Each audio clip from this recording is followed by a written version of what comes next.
ఇక్కడ ఆంధ్రప్రదేశ్లో political star కాదు, నేషనల్ పొలిటికల్ స్టార్. చిరంజీవి గారిని మళ్ళీ కేంద్రంలో తీసుకుంటారు, ఆయనకి ఏదో ఇస్తారు పదవి అని చెప్పి మాట్లాడుతున్నారు. నిజాలు ఉన్నాయా దాంట్లో? మేబీ ఏదైనా జరగవచ్చు సార్. ఆయన రాష్ట్రపతి కూడా కావచ్చు. ఈరోజు చెప్తున్నాం ఈ మధ్య రాష్ట్రపతి ఉపరాష్ట్రపతి ఏదైనా జరగవచ్చు. ఈ డిజర్వ్డ్ 4.5 దశాబ్దాల్లో ప్రజలు మనల్ని పొందిన వ్యక్తి, ఎటువంటి రూపాయి ఆశించకుండా ప్రజల కోసం సేవ చేసే గొప్ప వ్యక్తులు ఏదైనా కావచ్చు. పదవికి అనేది వేస్తారు, అంతే కదండి. కరెక్టేగా.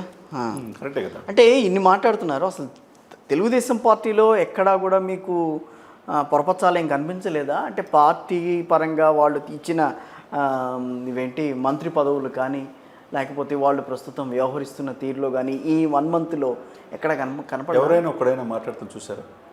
పిఠాపురం వర్మ గారు, నేను అసలు పవన్లో నా అసలుకి పక్కన పెట్టుకున్నాడు ఇక్కడ. అదే సమయంలో పూర్తిగా విభేదించిన వ్యక్తి చూసుకుందాం.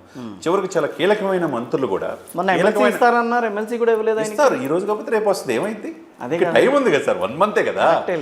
సార్ ఇప్పుడు మీరు ఏమంటారు? ఈ 1 monthలో ఇప్పుడు వంశీకృష్ణ యాదవ్, శ్రీరామచంద్రయ్య పోస్టులు మళ్ళా శ్రీరామచంద్రయ్యకి హరిప్రసాద్ గారికి వచ్చింది.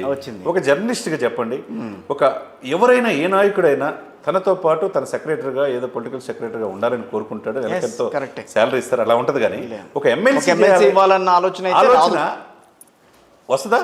రాదు, తొందరగా రాదు. అది పవన్ కళ్యాణ్ దగ్గర ఉంది. అది హరిప్రసాద్ గారు చేశారంటే మీరు అప్రిషియేట్ చేయాలి పవన్ కళ్యాణ్. దాంట్లో నేనేం కాదనట్లే, నేను అలా అనట్లా.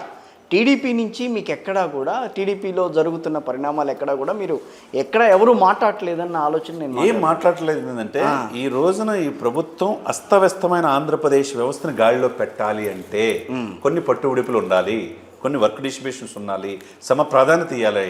మీకు ఒక పోస్ట్ వస్తే వీళ్ళకి ఒక పోస్టు. ఆ రోజు అన్నాడు పోస్టులు రానోళ్ళు చాలామంది ఆవేశంతో కొంతమంది వెళ్ళిపోయారు, కానీ వాళ్ళు ఇప్పుడు బాధపడుతూ ఉంటారు. 1/3 పోస్టులు మనకు వస్తాయి అన్నాడు. నిజంగా అదే జరుగుతుంది. పోతిన మహేష్ లాంటి వాళ్ళు కొంతమంది, సో పేర్లు కొన్ని చెప్పు, చాలా ఉన్నాయనుకుంటా. పోతిన మహేష్ కావచ్చు, మనుక్రాంత్ రెడ్డి కావచ్చు, రెడ్డి గారు కావచ్చు. కానీ వాళ్ళ తర్వాత చాలా బాధపడి ఉంటారు. బాధే ఉంటుంది. అనేక విమర్శించారు, ఎక్కడైనా తునికాడ బెనికాడ. ఇప్పుడు ఈ రోజు వాళ్ళకి వస్తుంది హరిప్రసాద్ గారు, రేపు తమ్మిరెడ్డి శివశంకర్ గారు లాంటి వ్యక్తి, సీనియర్ కమిషనర్ స్థాయి కమర్షియల్ ట్యాక్స్, ఆయన పాపం ఇన్ఛార్జి పెందొత్తి. కానీ పొత్తులో భాగంగా పంచకల రమేష్ ఇస్తే మేలకుండా ఉన్నాడు నాయకుడు మాటిని. ఈరోజు పార్టీని కనిపెట్టుకున్నాడు, రేపు ఆయన అవుతాడు, ఆ తర్వాత బొలిశెట్టి సత్యాలంటారు అవుతారు. చాలామంది డెడికేషన్తో పనిచేసిన వాళ్ళు ఉన్నారు కదా సార్. కాబట్టి టైం అంటే ఇంకొకటి చెప్తా, చాలా అండర్స్టాండింగ్తో వెళ్తోంది గవర్నమెంట్. 100% కొన్ని సందర్భాల్లో కనిపించింది డెఫినెట్గా. సో ఎమ్మెల్సీ మనం మాట్లాడిన దాంట్లో ఎమ్మెల్సీ ఉంది. ఇప్పుడు 2 ఎమ్మెల్సీలు ఖాళీ ఉన్నప్పుడు 2 టీడీపీనే తీసుకోవచ్చు, ఎందుకంటే 130 స్థానాలు వచ్చింది. ఎక్కువ వచ్చినాయి కాబట్టి నీకు 21 స్థానాలకి నువ్వు ఎమ్మెల్సీ కావాలని అడగటం ఏంటి అని టీడీపీ అడగచ్చు.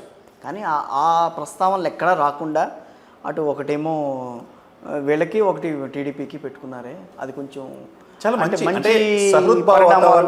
బాగుంగా వెళ్తోంది, పర్ఫెక్ట్గా వెళ్తుంది. అదే సమయంలో పవన్ కళ్యాణ్ గారు ఇంకో లెటర్ రాశారు.